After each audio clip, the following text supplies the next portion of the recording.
दिनु त मलाई। अब सुनखानी भन्ने ठाउँबाट दुईजना आएका छन् काठमाडौँमा। हजुर।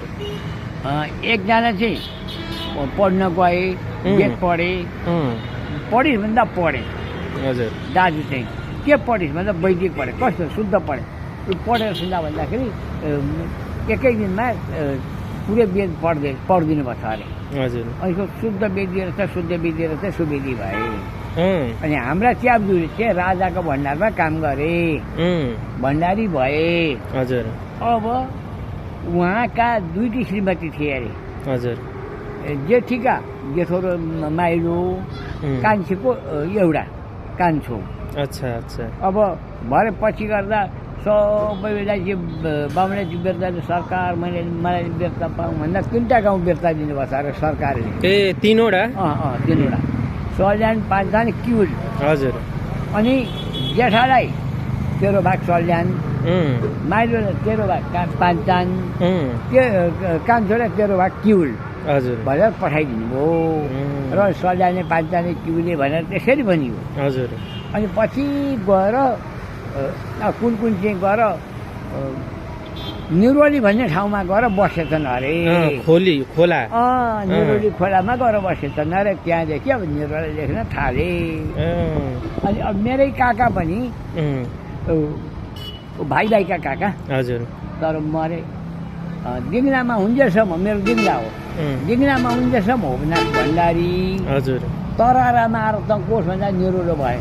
कति 30 सालमा आएका थिए। हजुर। निरोला भए, म चाहिँ भण्डारी। अनि पहिला भण्डारी नै लेख्थे। अनि कति पुस्तादेखि निरौला लेखे? 10 पुस्ता, 11 पुस्तादेखि। 10-11 पुस्तादेखि निरौला लेखे। निरौला र भण्डारी चाहिँ सगोत्री हुन्। भण्डारी 9 खालका छौँ। त्यही भएर भण्डारीसँग बिहेबारी चल्दैन कि क्या हो? हाम्रो फाप्दैन भन्छन्। होइन, अरूसँग हुन्छ। अरूसँग हुन्छ। मै पनि म भण्डारी लेखेँ नि। म अरूका अब छोरी, अरू भण्डारी 9 खालका छौँ। अरूका छोरी हामी बिहे गरेर ल्याएको छौँ। किन नचल्ने कुरो हुन्छ? तपाईँ र म दाजुभाइ केही हो। दाजुभाइ निरौला भाइको बुहारी। बुहारी? बुहारी। अब भएको तपाईँहरू जेठाका सन्तान हुँदो रहेछ। हजुर। म माइलाको सन्तान। तर म भण्डारी लेख्छु। हजुर। अब मेरै एउटा काका अब यहीँ आइकन मरेछन्, होमनाथ। अनि मलाई आयो के भने होमनाथ भण्डारी मरो भनेर भने।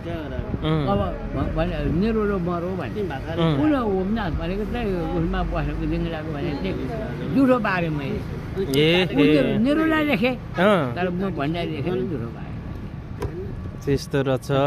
दाजुभाइ भनेपछि वीरता भण्डारीबाटै आयो। वीरता भण्डारीमै पाएको। वीरता चाहिँ भण्डारीमै पाएको। पछि निरोली भन्ने खोलामा गएर चाहिँ निरोला लेखेँ। खोलामा चाहिँ किन गएको? खोइ किन बसाइ सऱ्यो होला। बसाइ बगरमा होला। खोलाको छेउमा। त्यही त बगर किनारमा। निरोली भन्ने ठाउँ कहाँ छ मलाई थाहा छैन। जान्ने कुरा इतिहास सुनेको। अनि बुवाको नाम चाहिँ के भनिदिनु त? ढुण्डेराज भण्डारी लेख्छु। ढुण्डेराज भण्डारी। अहिले बरगाछी बसाइ। अहिले आश्रम टोल। आश्रम टोलमा बस्नुहुन्छ। झुप्रे घर बनाएर बसेको म। ल ठिक छ, बुवाबाट एकदम राम्रो जानकारी पाइयो। त्यो आश्रम छिर्ने बाटोमा नि त्यो एउटा